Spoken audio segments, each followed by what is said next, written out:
I know a lot of people kind of feel how they want to feel about licensed versus unlicensed barbers, but in my opinion, I don't think that the barrier of entry should be so high for the barber game, man.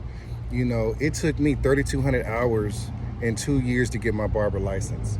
And I resent the fact that there are trades and that there are like things in the medical field where somebody can go to school for 8 months and they're fully licensed. You know, they can do IVs and they can help out with surgery and do all these things in 8 months, but it took me 2 years.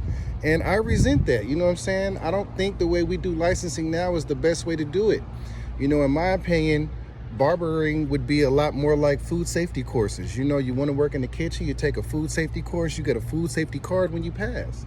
And I think that would be a lot more appropriate with barbering, because there are a lot of people who know how to cut hair, but they don't know the actual book work on sanitation and the 3 different levels of sanitation and the different worms and germs and things of that nature. And I think that a lot of those things could be addressed with some sort of barber safety course or something like that. That way, the barrier of entry isn't so high.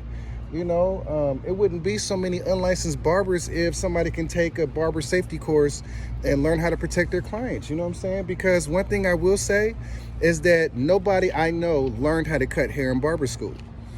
Barber school's not going to teach you how to do everything you need to do. I mean, they'll give you some of the fundamentals and some of the basics, but you actually got to learn on the job. And I think that having a barber safety course would be the best way to move forward, you know what I'm saying, so that everybody can have access to this trade.